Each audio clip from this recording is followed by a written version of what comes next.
Welcome to April's Garage. We all know no one wants to buy the overpriced electric cars, no matter how cool and retro the design is. But now we have the official numbers to back it up, okay? From Q1, the Charger, the EV Charger, and the ID Buzz were pretty close in sales numbers. Do you know which one edged the other out? The fact that they're competing in close is crazy. They shouldn't be competing. They're completely different spectrums of types of cars, but we're putting them in the category together of cool, retro-based looking EVs, I guess. Well, I know they're leasing out the Charger really cheap to make up for the high price, so maybe the Charger? Right, the Charger just barely outsold in Q1, 1,947 units of the Charger over 1,901 of That's really close. The Buzz. It's really, really close. That's really close. 3 months of brand new cars that they're unveiling that are, game changer flagships for the brand, and they're doing really bad. Here's my problem. This is an article that Jalopnik put out. My problem with this article, I don't trust anyone over there because they literally said this about the ID Buzz. It successfully nailed the design. Yes, it did. ID Buzz. They're right. You're crazy, and Jalopnik's crazy. There's awful. There's no retro styling to it. It looks awesome. You're missing that whole V on the front. It looks give awesome. Me some Safari windows. They did a great job. Are you nuts? They unveiled the concept, I feel like 20 years ago. And it was like, please bring it back. Please bring it back. And when I saw it, I put down an order. I put $1,000, which the Volkswagen dealer here in Wichita has not given back to me because I did cancel the order when the price ended up being $70,000. Right. And they're already selling used for 10 or 15 back at that the moment you drive them off the lot. So because people didn't want to pay that. They are massively overpriced. The range is only about like a little over 200 miles. Sure. They look cool, but it's a city car with that range, and it needed to be $40,000. It needed to compete with a Model Y or whatever and be retro. It would have been a home run. But like every other automaker, they're chasing the gross. They're chasing the per unit dollar versus the volume dollar, which Volkswagen used to be a volume sales brand. And now they don't care. Now, it would have been a home run if they would have designed it better to be like the actual real ones back in the day. Those things are death traps. They can't design them that way. There's literally like a piece of tinfoil between you and like death. And it all just folds into you when you get in an accident. I look at a Volkswagen and it looks like a death trap as far as those old buses back in the day. They don't go fast enough to be a death trap, do they? Unless you're going down a mountain. 40 horsepower, but that could be a problem.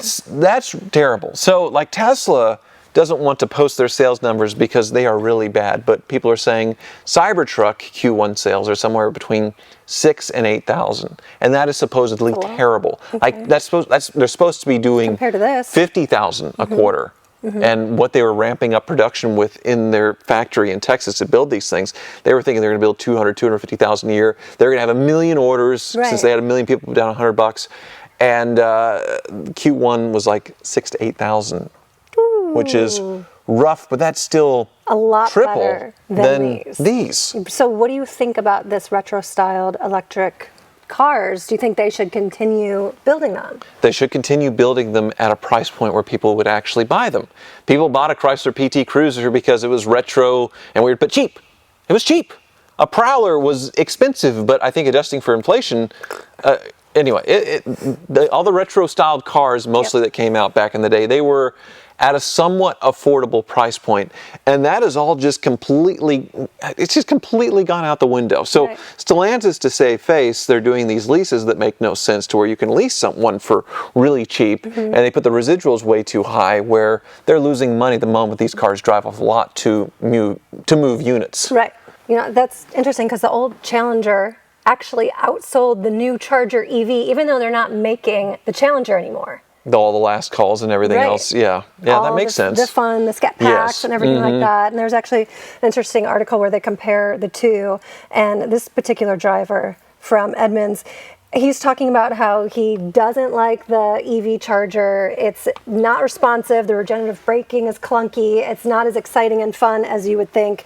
And he just overall misses the noises that they make, the old school V8s that he wants to get back. This isn't a unique opinion. It's everybody. But that's what I'm thinking. I'm like, okay, he's saying that this new EV is not responsive. It's not predictable when you're driving it on the track. But he grew up. We all grew up driving gas-powered cars that we understand, and our muscle, memory understands how they drive, versus EVs that they do. You have to calibrate your body to drive completely differently. But it seems like overall, everyone still likes the gas powered. Well, there's talk of it, and it's going to happen, where Stellantis is going to do an about-face. They're not going to get rid of the Hemi V8s in the trucks, and I'm sure the Charger is going to come with a V8 at some point. And then all these people that were paying up for these last calls, thinking it's the end of an era for, the Mopar muscle car, what they had been talking about for years, having a big party, a big send-off. Okay, goodbye, we're moving on to electrics and twin turbocharged inline 6s and all that stuff. Psych. But that happens like with Kiss and every rock band ever, every 80s, 90s rock band. Porsche did it. World tour ever. The famous one with Porsche is the 911R, where they made sort of a retro-styled GT engine-powered stick-shift car that looked vintage. And Porsche was saying, this is going to be probably our last GT engine car with a manual transmission. People went totally insane. And there's one point where these, $200,000 cars were selling for $1 million. Wow. People were buying. This was when Porsche started to get bought to be flipped brand new. And people were getting Porsche allocations just to flip them. And Porsche got so mad and realized the popularity and their mistake. All these people that paid $1 million for these flipped 911s got totally screwed when they came out with the GT3 Touring and the GT3 available with the manual transmission, all that stuff. And now, the 911R is down to, $300,000 or $400,000. Right. So it's the same thing with all these last call Dodges. They're going to come back with the Hemi. I'm sure they'd be crazy not to, because obviously you can't have your brand new muscle car sell 1,800 units in the first quarter and getting beat out by your old model. It's humiliating. It's terrible. But do you know what's even worse is that you think the ID Buzz, it looks good, that the design is good. I'm questioning all of your thoughts on life now, all of the things that you think look good. If it was 40-something... you tell me I look pretty sometimes, and now I'm like, you don't even know what you're talking about. You need to get your eyes checked. Well, that was quite a rant. But if it was $40-something thousand, I would have bought it. It would be here by now. We would be cruising around in it. No way. But they want $72,000 for it, which is absolutely stupid. It's a lot. It was stupid, and credit to the dealer. And when I canceled the order and I explained to him why, and they're like, I totally get it. And they have, I think, 2 or 3 on their lot right now that they're never going to sell until Volkswagen slashes the price by $20,000, or more likely does a lease where they lose $20,000, $30,000 at the end of it just to save face. And that's what all these automakers are doing. It just makes no sense. You have employee pricing now with Stellantis to copy Ford. You look at the pricing and go, oh, great, this $100,000 truck is now $10,000 off, where 3 or 4 years ago, that was a $60,000 truck. And yeah, it's cost a little bit more to build the cars, but not that much more. Yeah. They're just making a lot more money, where the employee pricing is now the full-blown retail pricing. They're still at a point where nobody is going to buy this crap. And that's why the Ford dealer has 700 units on the ground, and most of them are 2024s, because nobody is buying a $70,000 Ford Expedition XLT. Nobody's buying that. And it's idiotic. How long before they finally crack, and what will they do? I mean, back in 2007, when I was selling Cadillac Escalades brand new, Yes. I didn't know you did that. they were $60,000 to $70,000, a lot of money. And in the first couple of months when the new 07s came out, we were selling them for a sticker. But then, not even 6 months in, we were having to do $5,000 off and then $10,000 off in 2007 on $60,000 to $70,000 trucks. That same truck is now double nowadays, and the employee pricing is like $10,000 off. You have this it's dumb. Nicolas Cage gone crazy look with your dumb. eyeballs bulging out of your head. It's dumb. I won't buy any of this stuff. I thought about trading in my Tesla Model S Plaid because of all the ramifications for a Civic Type R. Okay. Which is an amazing machine. And there's one for sale in Hutch, and checked in on it because it's advertised for sale for MSRP. Right. There's one actually here in town, a little bit used, with 7,000 miles on it. That's only $1,500 off a sticker, even though it's a year old and 7,000 miles. Sure. And so I'm thinking, well, I should just buy the new one for sticker. I call them up, be like, oh, well, we actually want $5,000 over sticker for this. What? For a Honda in 2025. But they have a different price online and they want 5,000 more? They can't advertise over MSRP apparently. So like, or I don't know, they're add-ons or something like that. Right. So, which I just want to go up there and just like choke them all and say, it's 2025. It is not 2022 anymore. And you're in Hutchinson and you want $52,000 for a Honda Civic. Right. So what? No. Did you say something to them?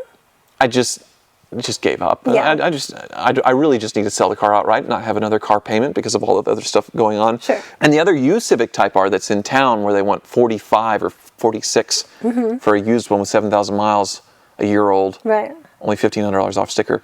Somebody test drove it, lost control, crashed into a curb. Like 2 days into it. They hit their lot, and in 2 days somebody had test driven and crashed it. That's awful. Which actually made it more appetizing for me. Of course. It's like, hey, well, maybe we can work a deal. Yeah. So We'll see what happens. that's the only way I'm buying crap anymore. Is just either it's old or it's something like that. You're selling the Plaid for sure. Selling the Plaid for sure. Okay. Yeah. So if anyone wants it, come on by. You want the Trump spec? Yep. I got it. Thanks so much for watching. The ID Buzz is so ugly. It's so... I would trade for an ID Buzz, but they want 70 grand for it.